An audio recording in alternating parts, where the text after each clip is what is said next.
Good day mga kapugad nating Popsicles dyan! Welcome back sa channel at sa ating Dragon Nest M Classic Series. Sa mga kapugad pala natin dyan sa Visayas tulad ko nung Bagyong Tino, alam ko po kung gaano kalakas yun at danas ko din po yun. Dasal ko po ay muling makabangon kayo at makarecover lalo na sa mga higit na nasalanta sa bagyo no, at baha. No, at sana yung mga korap sa bansa natin ay managot na no. At sa bagyong paparating sa Luzon, tayo po ay maghanda. Okay mga Papsi, ngayon sa video na to, pag-usapan natin ang madalas na tanong. Actually, natatanong din to sa akin ng mga Papsi ng mga bagong gustong maglaro ng Dragon Nest M Classic. Makakahabol pa ba daw sila? Makakahabol pa ba kami pag magsisimula pa lang? Too late na ba na pumasok sa game? No? Wala na ba silang maaabutan kapag ano? Ah, at kung ano pa, at kung paano, kung oo naman, paano daw. So, real talk tayo dito mga papsi, no? Ito, real talk talaga to. No sugar coating to, no hype. Pure reality check lang to sa game na to mga papsi. Kaya kung isa ka sa new player o nagbabalak pa lang bumalik, tapusin mo tong video na to at baka makatulong sa'yo tong mga papsi. Pero bago yan, sige, pasukan muna natin ng saglit na intro mga papsi. Hi, I'm Papi Labs. I create gaming content based on my own experiences while sharing tips and guides as I progress through the game. Don't forget to subscribe and hit that notification bell so you won't miss any of my adventures. I'd like to hear your suggestions and insights and feel free to leave them in the comment section. At syempre, bagong lahat, shoutout, time out muna sa kapugad nating si Bembeng na nakasabay natin sa mga dungeon runs mga papsi, no? At syempre, sa ating mga kapugad na sina Madison mga papsi, no? Si Bishop, actually, di ko alam kung ano yung kasunod na, no? Si Zach, no? Si Natsket, si X-Void, si Arfan at si Feli and di ko sure kung ano yung full name mga papsi, no? Pero ito yung mga nakasabay ko mga papsi at shout out sa lahat ng mga taga Niflheim dyan, no? Na nag-guild, no? Maraming salamat, Papsi. Grabe, bot na bot ako dito, mga Paps. Yung ginawa ko lang talaga dito, support lang, no? Lalakas ng mga yan. Maraming salamat sa inyo, mga Paps. Ayun, so mga Papsi, no? Ang video na ipapakita ko dito, Papsi, habang magna-narrate lang tayo, no? Isa yung mga pagpapalevel ko lang ng mga new characters dito, mga Papsi. Kasi gumawa ako ng Crusader, tsaka ito, gagawin kong Elestra ito, no? Para meron tayong ma-content at para ma-idea din kayo sa mga classes na to pagdating ng level 50. Okay mga paps, marami kasi nagtatanong kung new player friendly ba ang Dragon Nest M Classic, no? Lalo na sa mga papasok pa lang na yung malapit na ang update ng level 50 cap. So at kung tatanungin nyo kung kailan yung level 50 cap, mga papsi, baka mga ilang linggo na lang or sa baka midweek or mid na month ng December. I'm not really sure, no? Kasi wala pang saktong date kung kailan i-release talaga yung update na ito, no? So unang-una, yes, posibleng makasabay at even makahabol, no, ang mga new players na papasok pa lang sa Dragon Nest M Classic mga Papsi. Though to set expectations mga Papsi, no, magiging slow start talaga yan. Kahit saan naman mga Paps, magiging mabagal yung progress nyo sa simula. Lalo na kung pero makakahabol ka. Okay, ang reason, no, lalo na kung maswerte ka, no, sa mga bunutan, sa mga tickets, no, definitely makakahabol ka talaga. Pero hindi siya magiging madali, no. Lalo na kung free to play ka. So isisiwalat ko dito yung mga challenges na yan mga Papsi, no. No, pagpapasok ka ngayon mga Papsi, obvious na may gap na agad sa mga veteran. Syempre nauna yung mga naglag-in pa or naglaro since day 1 mga Papsi, no. May mga better gears na yan. So siguro ngayon ang fino-focusan na lang ng mga veterans is pag-upgrade na lang talaga at pagkuha ng mga magagandang stats sa mga potentials nila. So mas mataas na ang enhancement nila, mas stable na baga ang economy or material rotation nila, no, kung saan sila kukuha ng mga materials. No, at kahit siguro mga alternate characters yan mga paps, baka fully geared na rin yung mga yan. So, ibig sabihin, nakakapag-farm na yung main nila, tsaka yung mga alts nila na mga materials. No, syempre, ngayon pa lang sasabihin ko sa inyo, wag mo ikumpara yung sarili mo sa kanila. Kasi iba yung start nila. Pero magagawa mo rin ba yung ginagawa nila? At this point in time, mga papsi, kayang-kaya mong habulin yan, no? Pero, yun nga lang masasabi ko sa inyo, medyo magiging mas grindy siya. So, iisa-isahin natin yan. So, in terms of resource like power stones at mga potential ores, mga papsi, sila siguro mga veterans, baka bumahanan ng bato yung mga yan. At saka ores. Ang wala lang yung mga yan, yung gold. No, maybe for me, no, ganun eh. Gold ang problema mga papsi.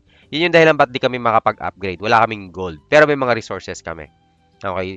Now, pero wag kang ma-discourage no, kung papasok ka pa lang ngayon. Kasi may mga paraan at sasabihin ko sa inyo paano makahabol at sumabay mga papsi. mindset lang yan, Papsi. Mindset ba? Charot mindset. Mindset mga kapugad, no? Ang tanong lang, gusto mo bang pagdaanan ang grind? Okay? No, tanungin mo din sa sarili mo, bakit ka ba naglalaro? No, kasi depende sa sagot mo yung impact na video na to mga paps eh.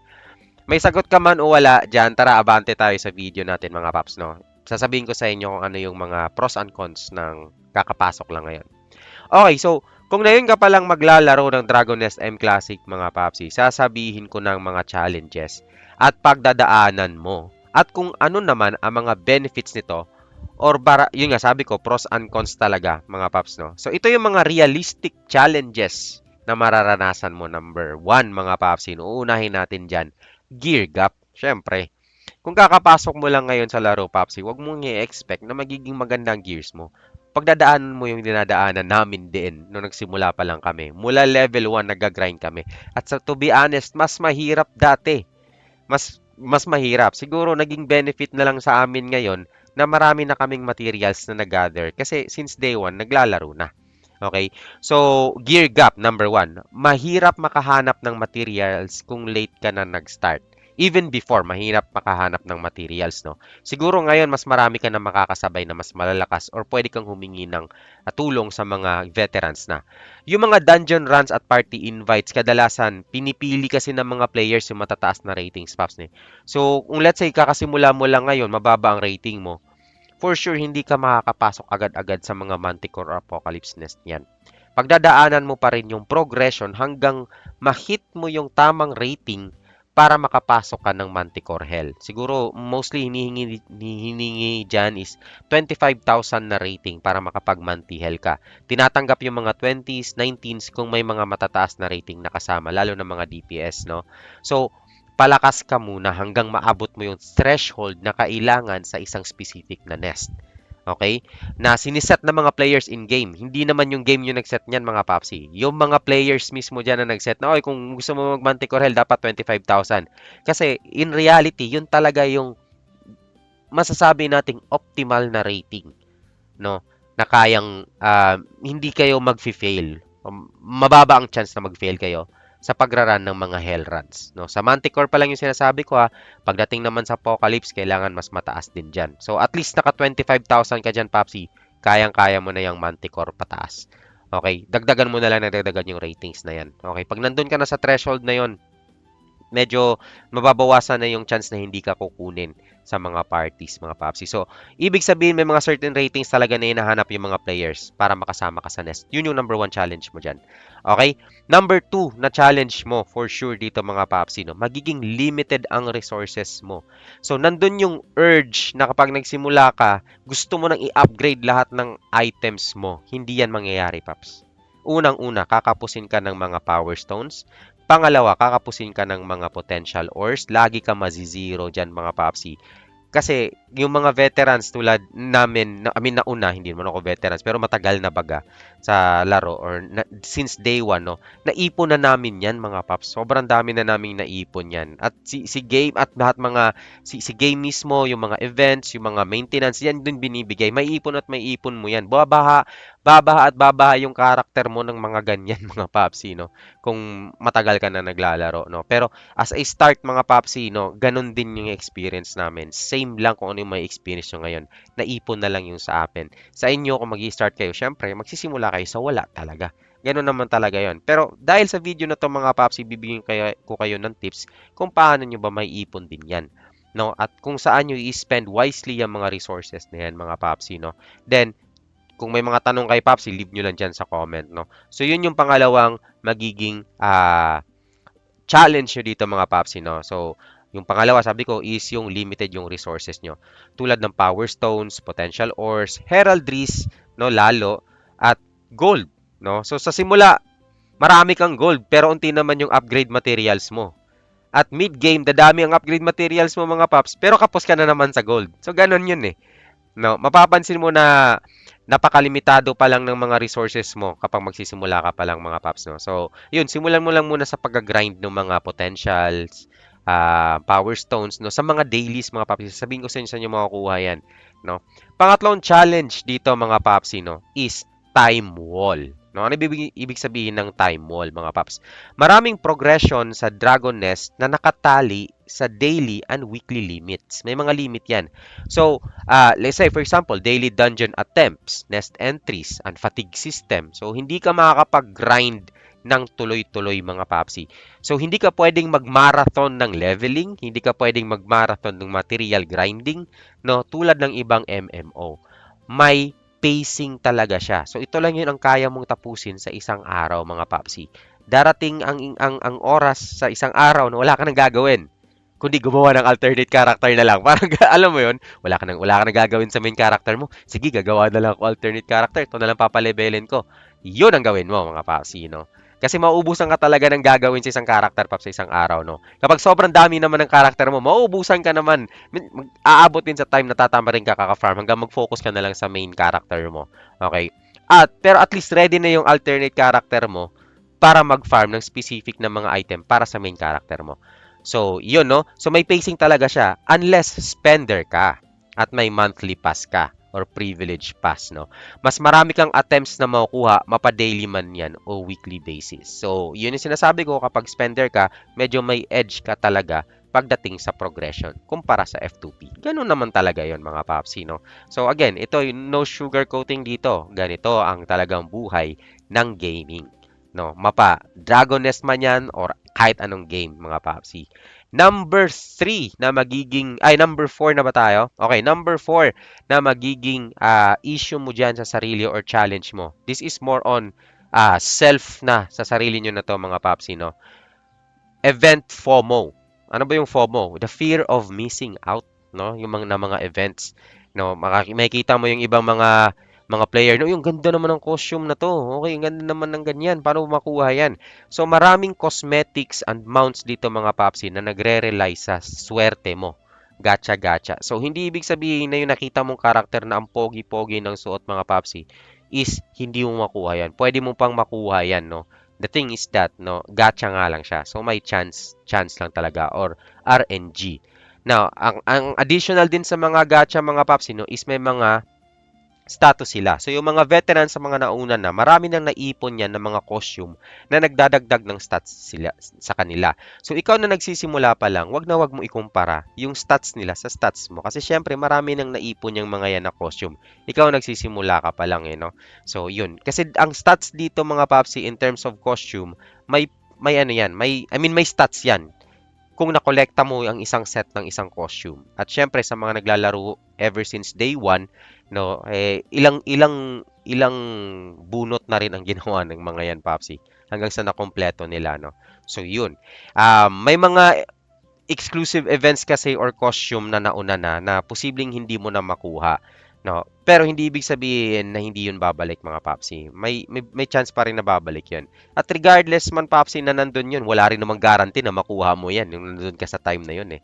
So, ganun lang siya, mga Paps, no? Kaya minsan, nakakaramdam ka na, uy, ano ba yan, nahuhuli na ako kasi ang pupogi na nila. Huwag mo isipin yun, mga Paps, pagdating sa mga costume, mga Paps, na madaming costume dyan, hindi mo pa nga maubos yan, lalo na kung F2P ka.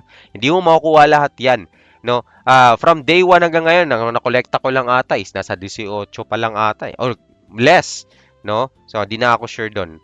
Ayun. So, actually, di ko na masyadong iniisip yung costume, no? Pero yung mga tawag nito, yung mga S plus tier na costume lang hinahabol ko dyan talaga, Papsi.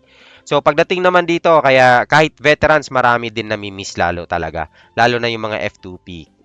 Tulad ko, marami ako nami-miss sa mga costume na may stats, mga Papsi. Kasi wala naman akong pambili dyan. No? So, gacha, umaasa lang ako sa mga free in a weekly basis. Ayun, yung mga nabibili, yung mga events, dun lang ako umaasa at swertihan lang din talaga. No? So, yun yung pang-apat na challenge dyan, mga Papsi. Okay, so, mostly yun yung mga magiging challenges mo, no? Kung na yun ka palang papasok. At even siguro level 60 cap ka na papasok, Papsi, no? Is, ganun pa rin, no? Siguro may mga additional lang na mga magiging challenges in terms of grinding kasi lalabas na yung mga anima, no? Mga ganon. So, pero syempre, may mga benefits din sa mga late players, mga Papsi, no? Actually, ang mga late players ngayon, mga Papsi, ang bilis na lang nila makatapos ng mga nest. Grabe, no?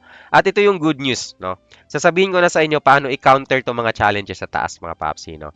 Ito, may ways pa rin para makahabol kahit late ka pumasok. Kaya kailangan mo lang talaga ng tamang diskarte at consistency. At ito yung mga tips ko sa inyo.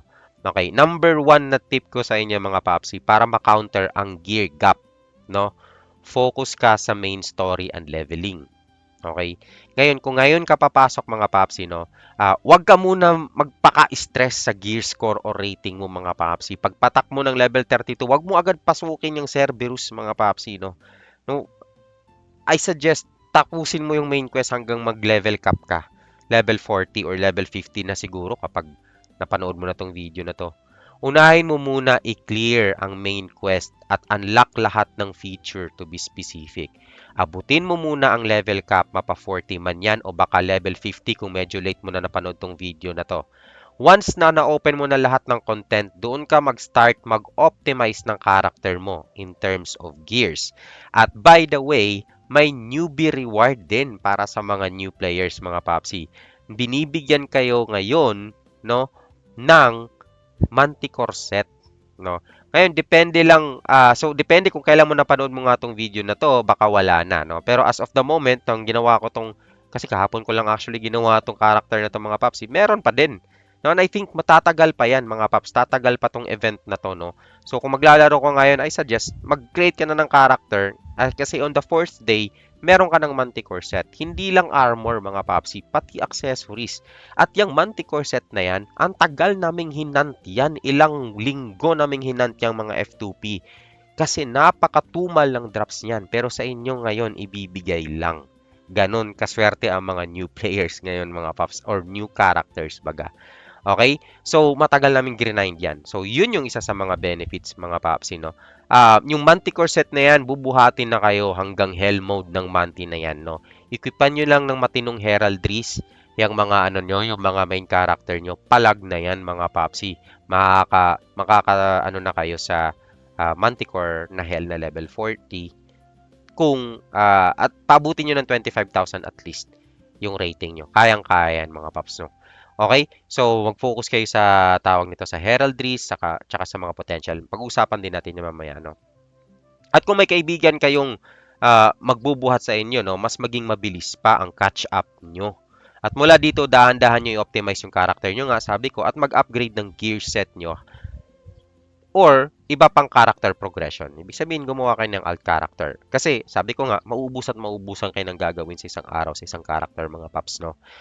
For me, ang kaya ko lang na laruin sa isang araw is mga up to 3 to 4 characters lang. Okay, no? Kung talagang gagawin mo lahat, yun, yung mga yun, nilalaro ko lang din yung mga alts ko if may specific na items akong kailangan or i-grind. Kapag wala, wala din, no?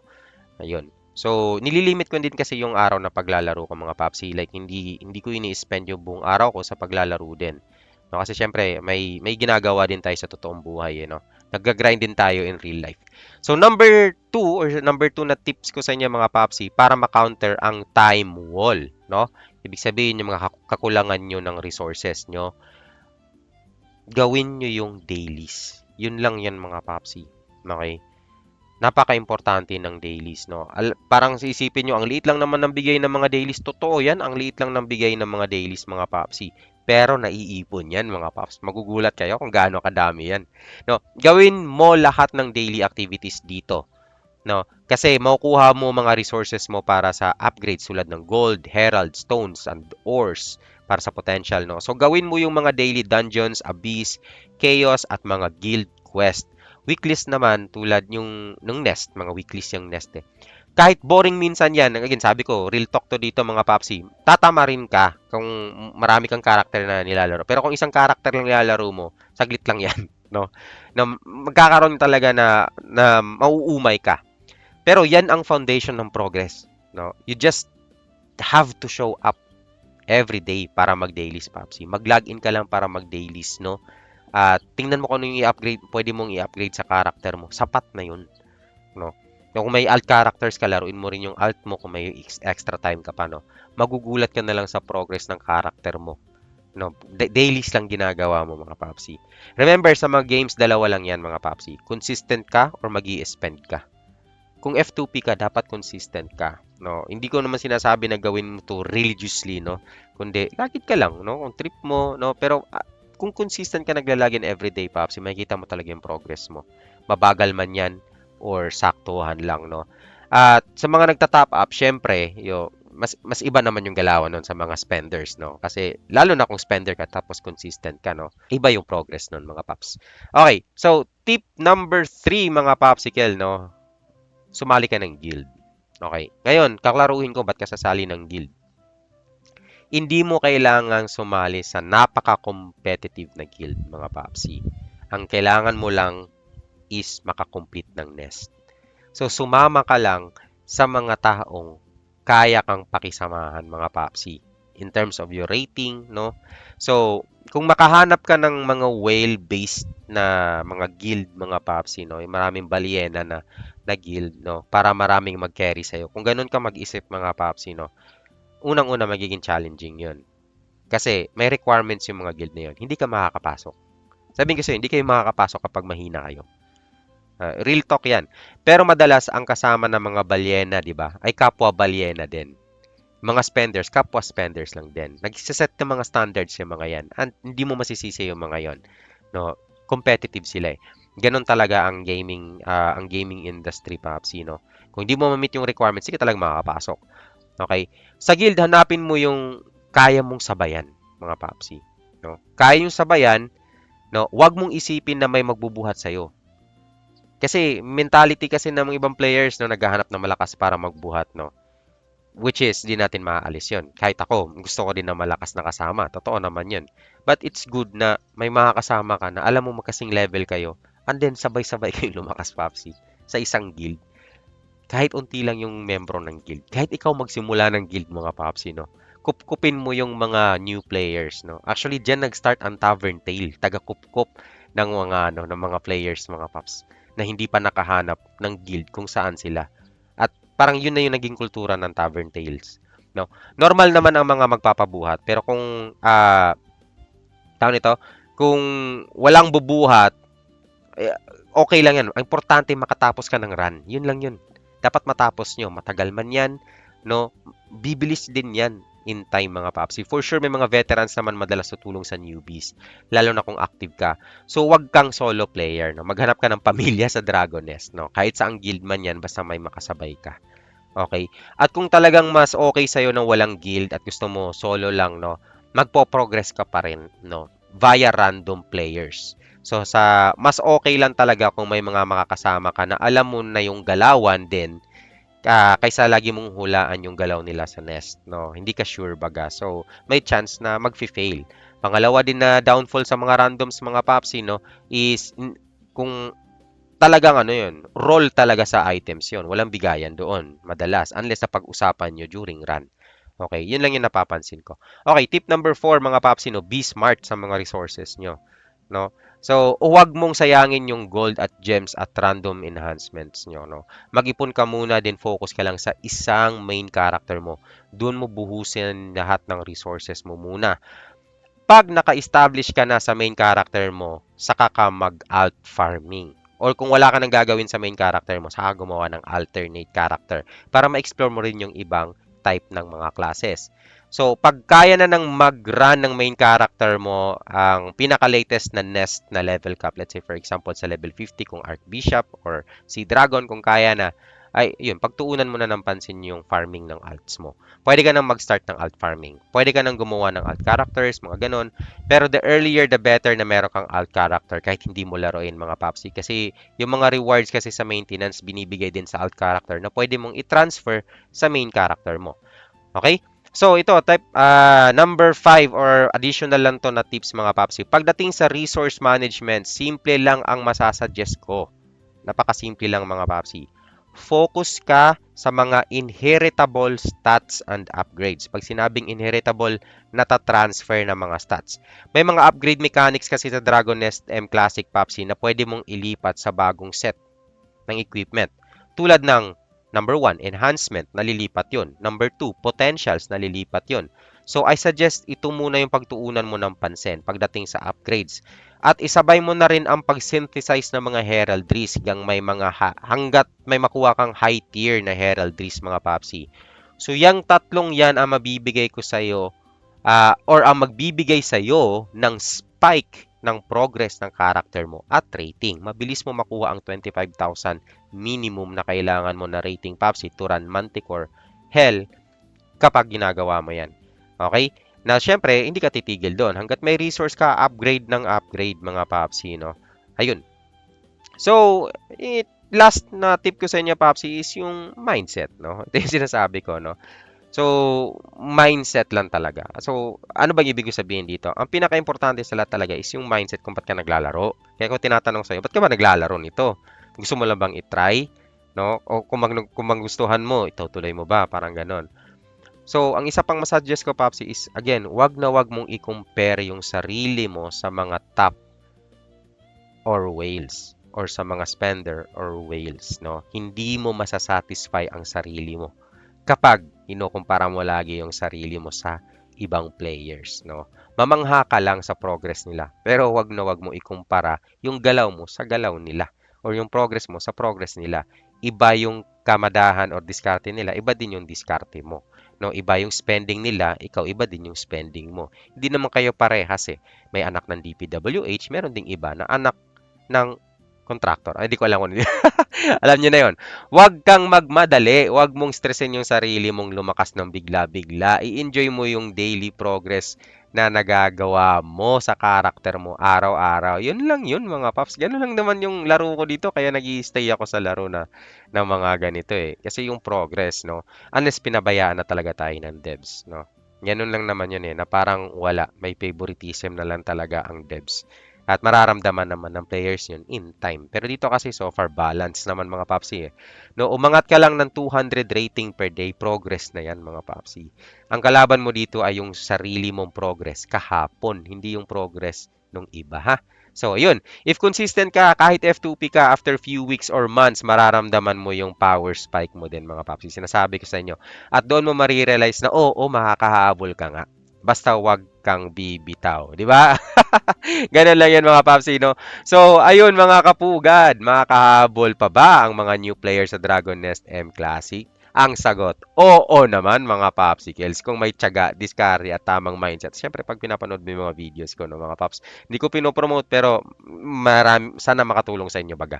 No? Kung nagustuhan mo itong guide na to, don't forget to like, share, and subscribe para sa iba pang real talk ng Dragon Nest guides mga papsi. Comment mo rin sa baba kung kailan ka magsimula at anong class ang pipiliin mo. Kung baga, no, baka sa next video, ikaw naman ang i-feature ko mga papsi. Ako nga pala si Papi Labs, ang F2 Ping T2 Gamer sa tambay. Natambay, I mean, sa Prairie Town, no? Play smart, farm hard, and see you in the next video, mga popsicles!